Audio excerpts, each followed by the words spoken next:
नमस्कार, आप देख रहे हैं नेक्स्ट 9 न्यूज़। मैं तुषार आपके साथ। दर्शकों, चुनाव का जो दौर है वो शुरू होने वाला है और इसी को देखते हुए जहां एक तरफ एनडीए के खेमे में तैयारियां चल रही है तो वहीं दूसरी ओर इंडिया के खेमे में भी तैयारियां शुरू हो चुकी हैं। इंडिया, जी हाँ, इंडिया गठबंधन ये तमाम विपक्षी पार्टियों का गठबंधन बना है जो एनडीए को यानी कि भारतीय जनता पार्टी को सरकार से हटाने के लिए एक के बाद एक प्रयास करता हुआ नजर आ रहा है। लेकिन एनडीए यहां पीछे हटने वाला नहीं है और भारतीय जनता पार्टी किसी भी हालत में अपने आप को सत्ता से बाहर होता हुआ नहीं देख सकती है। और इसी को देखते हुए Bharatiya Janata party one nation one election का जो फॉर्मूला लेकर आई है उसको लेकर अब राहुल गांधी का बयान जो है वो सामने आ गया है। दर्शकों को बता दें कि वन नेशन वन इलेक्शन यानी कि एक राष्ट्र एक चुनाव, जिसमें लोकसभा और विधानसभा के चुनाव और बाकी जितने चुनाव है वो एक ही साथ कराए जाएंगे। आपको बता दें कि दिसंबर के महीने में देश में तमाम राज्यों के जो विधानसभा के चुनाव है वो कराए जाने हैं और 2024 में लोकसभा के चुनाव होने हैं। और अब ऐसा कहा जा रहा है कि अगर ये वन नेशन वन इलेक्शन का जो फॉर्मूला है ये लागू हो जाता है तो लोकसभा और विधानसभा के चुनाव एक साथ ही कराकर खत्म कर दिए जाएंगे। आपको बता दें कि इसी को लेकर 18 से 22 सितंबर का एक विशेष सत्र जो है संसद का वो बुलाया गया है जिसमें इसी बिल को लेकर बात होनी है, ऐसे कयास लगाए जा रहे हैं। और वहीं दूसरी ओर अब जो विपक्ष है उनके यहां पर वन नेशन वन इलेक्शन के फॉर्मूले पर बयान आने शुरू हो गए हैं।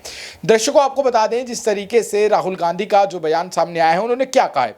राहुल गांधी ने ट्वीट करते हुए कहा है कि इंडिया का मतलब भारत राज्यों का एक संघ, एक राष्ट्र एक चुनाव का विचार संघ और उसके सभी राज्यों पर हमला है। पूर्व राष्ट्रपति रामनाथ कोविंद की अध्यक्षता में एक राष्ट्र एक चुनाव की संभवतः तलाशने के लिए समिति का गठन जो किया गया है वो सही नहीं है। जी हाँ, आपको बता दें कि जब इस समिति को बनाया जा रहा था तो उस समय कांग्रेस की तरफ से अधीर रंजन चौधरी को इसका मेंबर बनने के लिए कहा गया था, लेकिन अधीर रंजन चौधरी ने इसका मेंबर बनने से इनकार कर दिया क्योंकि वो भी इसके खिलाफ है।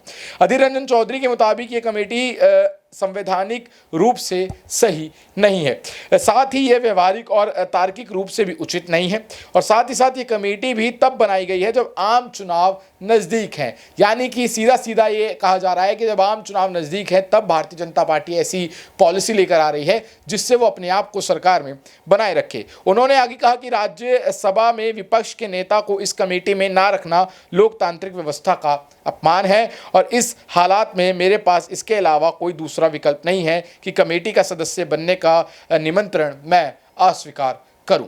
जी हाँ, आपको बता दें जिस तरीके से यहाँ पर एक के बाद एक जितने भी जो विपक्षी दल हैं वो लगातार इस पर हमला करते हुए नजर आ रहे हैं। उनका कहना है कि जिस तरीके से ये वन नेशन वन इलेक्शन का जो फॉर्मूला लाया जा रहा है ये देश की लोकतंत्र पर जो है एक बड़ा खतरा बनकर सामने आ सकता है। अब दर्शकों, आप इस बारे में क्या सोचते हैं, आपकी क्या राय है नीचे कमेंट सेक्शन में ज़रूर बताइएगा और देखते रहिएगा नेक्स्ट 9 न्यूज़। धन्यवाद।